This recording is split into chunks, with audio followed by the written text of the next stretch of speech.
தமிழ் மூலிகை உலக நண்பர்களுக்கு வணக்கம். இப்போ மூலிகை வரிசையில் நம்ம பார்த்துக்கிட்டு இருக்கிறது புங்க மரம். புங்க மரம் நீங்கள் எங்கேயுமே இப்போ பார்க்கலாம். சாலை ஓரத்தில் நிறைய இடங்களில் இப்போ இதை நட்டு வச்சுருக்குறாங்க. அரசாங்கமே மரம் நடுறத்தில் புங்க மரத்துக்கு முக்கியத்துவம் கொடுக்குது. இதை மண்ணரிப்பு தடுக்கிறதுக்கும் நிழலுக்காகவும் புங்க மரம் நடுறாங்க. உலகத்திலே அதிகமான ஆக்சிஜனை வெளிப்படுத்தக்கூடிய மரம் மூங்கில். மூங்கிலுக்கு அடுத்ததாக அதிகமான ஆக்சிஜனை உற்பத்தி செய்யக்கூடிய மரம் எதுன்னு பார்த்திங்கன்னா அது புங்க மரம். இது சூரிய ஒளியிலிருந்து வெளிப்படக்கூடிய புறஊதா கதிர்களை தடுக்குது. அடர்த்தியான நிழல் தருது. வெளியிலேருந்து வரக்கூடிய கரிமல வாயுவை சுத்தப்படுத்தி நமக்கு தூய்மையான ஆக்சிஜனை அளவுக்கு அதிகமாகவே நமக்கு தரக்கூடியது புங்க மரம். இது வீட்டில் நட்டு வச்சுருந்தாலே இதனுடைய எந்த விதமான நச்சுக்கிருமிகளோ வெளியிலேருந்து வீட்டுக்குள்ளார வராது. இது ஒரு வகையான ஒரு காவல்காரன்னே சொல்லலாம். அந்த அளவுக்கு இது நமக்கு நன்மை பயக்கக்கூடிய ஒரு மரம்.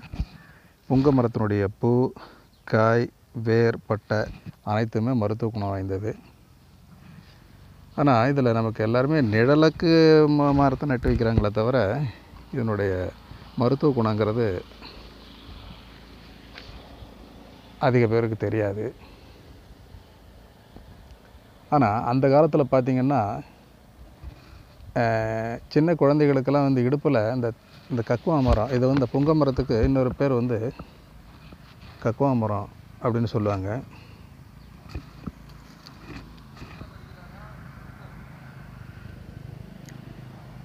சின்ன சின்ன கொட்டையாக இருக்கும். அவரை விதை மாதிரி கொஞ்சம் பெரிய சைஸில் இருக்கும். அது இப்போ பூவாக தான் இருக்குது. இதில் எந்த விதமான காய்களையும் காணும். இந்த காய்களை சின்ன ஓட்டை போட்டு சின்ன குழந்தைகளுக்கு அரைஞான் கயிற்றில் இது கட்டிடுவாங்க. அப்படி அரைஞான் கயிற்றில் கட்டுறதன் மூலமாக இருமலுக்கு, அதாவது இது பேரே கக்குவா மரம், எவ்வளோ பெரிய கக்குவான் இருமலாக இருந்தாலும் சரி, அது காசநோய் தொடர்புடைய இருமல்களாக இருந்தாலும் சரி, எந்த இருமலாக இருந்தாலும் சரி, அந்த இருமல் வராது. ஏன்னு கேட்டிங்கன்னா அந்த இருமல் உருவாகிறதுக்கான அந்த கிருமிகளெல்லாம் இது தாக்கி அழித்து கொண்டுடும். இது நம்ம உடம்பில் இருந்தாலே மிகப்பெரிய பாதுகாப்பு. அப்படிங்கிறதுக்காக தான் சின்ன குழந்தைகளுக்கு கக்குவாங்கொட்டை அப்படின்னு சொல்லக்கூடிய புங்க மர இந்த விதைகளை இடுப்பில் அரைஞான் கயிற்றில் கட்டி போடுவாங்க. அது அப்போ அந்த காலத்துங்களில் இருந்தது. இப்போ தற்காலங்களில் அந்த விதமான நடைமுறைகள் எதுவுமே இருக்கிறதா தெரியல. கக்குவா மரத்தினுடைய எல்லா பாகங்களுமே மருத்துவ குணம் வாய்ந்தது.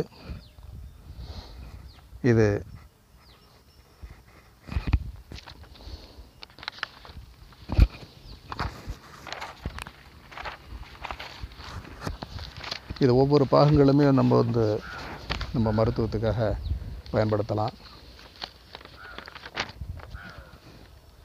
புங்க மரத்தினுடைய பட்டை, ஆலம்பட்டை, அத்தி, இலை எல்லாத்தையுமே நம்ம நல்லா அரைச்சி, நாட்டு மருந்து கடையில் புங்க எண்ணெய் தனியாக கிடைக்கிது. இந்த புங்க விதைகள் இருக்குது, அந்த விதைகளை எடுத்து இதை எண்ணெயை உற்பத்தி செஞ்சு நாட்டு மருந்து கடைகளில் எண்ணெயாகவே கிடைக்கும். அந்த எண்ணெயை நம்ம வாங்கிக்கலாம். இப்போ வாங்கி நம்ம இந்த மாதிரி இந்த புங்க மர பட்டை, ஆலம்பட்டை, பழுத்த அத்தி இலை எல்லாத்தையுமே புங்க எண்ணெயில் போட்டு கொஞ்சம் நேரம் வச்சு காய்ச்சி, அந்த காய்ச்சி ஆறிய பின்பு அதிலேருந்து வரக்கூட இருக்குது பாருங்கள் தைலம், அந்த தைலத்தை குறிப்பாக தீப்புண்ணுக்காக நம்ம பயன்படுத்தலாம். சிறப்பாக கிராமப்புறங்களில் இன்னமும் இந்த தீப்புண்ணு ஆத்துறதுக்கு சிறப்பு மருந்தாக இந்த புங்க தைலத்தை பயன்படுத்துகிறாங்க. தெரியும் உங்களுக்கு. இதனுடைய பட்டை தான் காட்டுறேன்.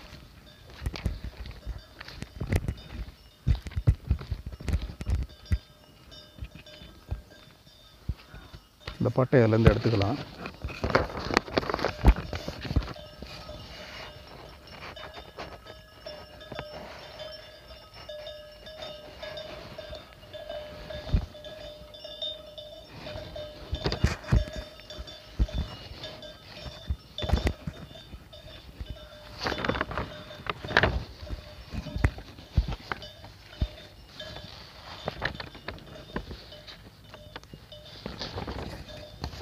இந்த மாதிரி பகுதியில் எடுத்துக்கலாம். இல்லைன்னு சொன்னால் இந்த பகுதிகளை ஒரு குறிப்பிட்ட அளவுக்கு வந்து வெட்டி அந்த பகுதியில் எடுத்துக்கலாம். இதை புங்கம்பரை பட்டை, அடுத்தது ஆலம்பட்டை, பழுத்த அத்தி இலை, இது மூணுமே ஒன்று சேர்த்து தைலம் தயாரித்து இந்த தைலத்தை வந்து தீப்புண்ணு அந்த பாதிக்கப்பட்ட அந்த நோயாளிகளுக்கு நம்ம வந்து இந்த புங்கமர தைலத்தை தடவி நிவாரணம் பெறலாம். அதுமாரி வந்து புங்கமரப்பட்டையை வந்து இடித்து தண்ணி விட்டு காய்ச்சி அதை குடிநீராக பயன்படுத்தலாம். அப்படி குடிநீராக பயன்படுத்தும் பொழுது நீண்டகால மூல நோய்கள் வந்து இதில் வந்து குணமாகும். அந்த தண்ணீரை கொண்டு பல் துலக்கணும்னா பல் உறுதியாகும். அந்த அளவுக்கு சிறப்பு வாய்ந்தது இந்த புங்கமரப்பட்டை. அதே மாதிரி இன்றைக்கி குடல் புண்ணை ஆற்றக்கூடிய ஆற்றல் வாய்ந்தது புங்கை இலை. அந்த புங்கை இலை சாறை வந்து இடித்து அதிகபட்சமாக 20 ml காலை இரவு அந்த சாரோட கொஞ்சம் வெந்நீரை சேர்த்து அந்த கஷாயத்தை வெறும் வயிற்றில் வந்து காலை இரவு சாப்பிட்டோன்னு சொன்னால் வயிற்று புண்ணு குணமாகும். நாள்பட்ட அது எத்தனை விதமான பெப்டிக் அல்சராக இருந்தாலும் சரி, டயனல் அல்சராக இருந்தாலும் சரி, ஸ்டொமக் அல்சராக இருந்தாலும் சரி, எல்லா விதமான எந்த விதமான அல்சராக இருந்தாலும் சரி, அந்த குடல் புண்ணுங்கள் வந்து இதில் வந்து சரியாகும். இது வந்து புங்கை இலை பச்சையாக சொன்னது. புஞ்சை இலை வந்து இந்த இலையை வந்து புங்கை இலையை நல்லா காய வைக்கிறோம். காய வச்சு நிழலில் உலர்த்தி பொடி செஞ்சு பொடியை நம்ம சேமித்து வச்சுக்கிறோம். இந்த பொடியோடு வந்து விளக்கெண்ணெய் விட்டு காய்ச்சி கூடவே அது கூட கொஞ்சம் தேங்காய் எண்ணெய் சேர்த்துக்கலாம். தேங்காய் எண்ணெய், விளக்கெண்ணெய், புங்கை இலை தூள், இதை மூணுமே கலந்து இது ஒரு வகையான லிக்விடு பேஸில் வந்து புண்ணுக்கு நம்ம வந்து பயன்படுத்தலாம்.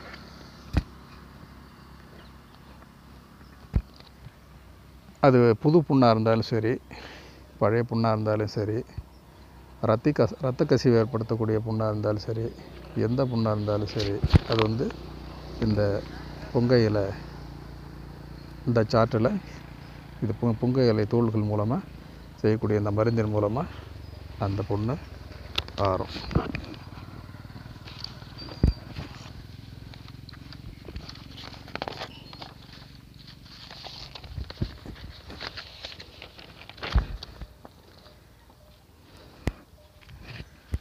வாடிக்கையாக நம்ம வந்து வெந்நீரில் குளிக்கிறவங்க புங்கை இலையை போட்டு அதில் வந்து வெந்நீரில் போட்டு சுடு தண்ணியை போட்டு சுட வைக்கலாம்.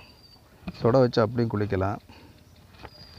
இப்படி குளிக்கிறதன் மூலமாக நம்ம உடலில் இருக்கக்கூடிய வலி, வாதத்தால் ஏற்படக்கூடிய வலி, வாயுவால் ஏற்படக்கூடிய வலி, இந்த நோய்கள் எல்லாமே வந்து சரியாகும். சாறு நம்ம சொல்லியிருக்கிறோம், சாறு வந்து சாப்பிட்டோம்னா வயிறு இரைச்சல் வந்து சரியாகும். அதுபோல் இந்த சாறு இது குடல் புண்ணுக்கு ஆற்றக்கூடியதோடு மட்டுமே இல்லாமல் நான் சொல்லியிருக்கிற இருமலுக்கு முக்கியம். குறிப்பாக இது வந்து ஒரு காஃப் ஏஜென்ட்னு சொல்லலாம். அதில் எல்லாமே இதில் இருக்குது. ஒரு இருமலை கட்டுப்படுத்துறதுக்கான எல்லா விதமான அந்த நோய் எதிர்ப்பாற்றல் எல்லாமே வந்து புங்கை இலைகளில் இருக்குது. அதுபோல் இலைகளினுடைய அந்த சாறை வந்து இருமலுக்கு பயன்படுத்தலாம், வாய் கோளாறுகளுக்கு பயன்படுத்தலாம். குறிப்பாக இன்டைஜஸ்டிவ் ப்ராப்ளம்னு சொல்லக்கூடிய குடல் கோளாறுகளுக்கு பயன்படுத்தலாம். நாள்பட்ட குடல் பேதி, இந்த பேதிகளுக்கு வந்து ஒரு சிறந்த இது ஒரு மருந்து. அதுபோல் அதனுடைய இலைகள் வந்து காசம், நெஞ்சக நோய் மற்றும் இசைவுன்னு சொல்லக்கூடிய ஆஸ்மா எல்லாத்துக்குமே இது ஒரு சிறந்த மருந்து.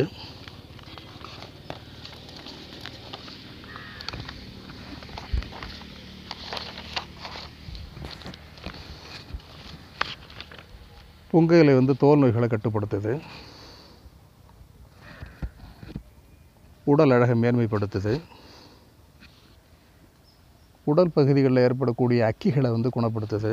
இதை வந்து நம்ம வந்து மேலே வந்து என்னுடைய வெந்நீரில் போட்டு குளிக்கும்போது இதனுடைய இலைகளை அதுக்காக வந்து இலைகளை நம்ம சுடு தண்ணி போட்டு குளிக்கிறவங்க அந்த இலைகளை அதில் அதிகமாக போட்டு அதை வந்து வெந்நீராக காய்ச்சி குளிக்கும்போது இதமான சூட்டில் குளிக்கும்போது இந்த அக்கிப்புண்கள் எல்லாமே அதில் சரியாகும்.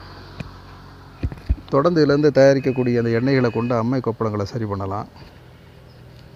அதுபோல் புங்க இலையோட கொஞ்சம் மஞ்சள் பொடி சேர்த்து ஒரு தேநீராக வந்து குடிக்கலாம். அப்படி குடிக்கும்போது இந்த லிவரில் ஏற்படக்கூடிய வீக்கம், பசி இல்லாமல் இருக்கிறது, வயிறு மந்தம், இது எல்லாத்துக்குமே வந்து அற்புதமான ஒரு மருந்து இந்த புங்க இலை. இதில் இந்த பூக்களில் பாருங்கள், பூ கட்டி கட்டியாக இருக்குது.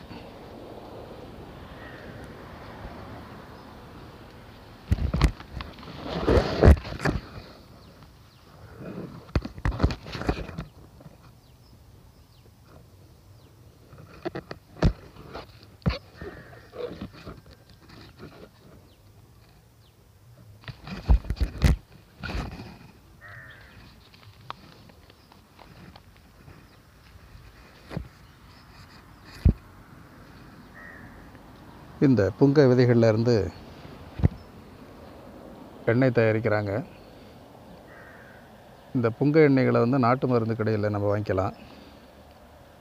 புங்க எண்ணெயை வாங்கி அதன் பின்பாடு நம்ம மேற்குறிப்பிட்ட இந்த மாதிரி பல்வேறு முறைகளில் அந்த சாற்று அந்த புங்க எண்ணெய் ரெண்டும் சேர்ந்து மருந்தாக தயாரிக்கிறதும், புங்க எண்ணெயும் புங்க இலையினுடைய பொடிகளை வந்து தூள் செஞ்சு அது கூட வந்து மருந்தாக தயாரிக்கிறதும், புங்க எண்ணெய் மற்றும் இந்த புங்க பட்டைகளில் இருந்து கிடைக்கக்கூடிய மருந்து தயாரிக்கிறது எல்லாத்துக்குமே அது ஒரு அடிப்படை மூலமாக இருக்கிறது இந்த புங்க எண்ணெய்.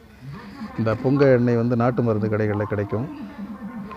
இது எல்லாருமே வந்து நம்ம வாங்கி நமக்கு தேவையான அளவுக்கு பயன்படுத்தி பலம் பெறலாம். தொடர்ந்து வந்து புங்க இலையை சம்மந்தப்பட்ட மீண்டும் பிரிதிரு காணொலிகளை உங்களுக்கு மேலும் நம்ம கருத்துக்களை வெளிப்படுத்துவோம். தொடர்ந்து நம்ம நிகழ்ச்சிகளை தொடர்ந்து பாருங்கள். தொடர்ந்து எங்களுடைய ஆதரிங்க.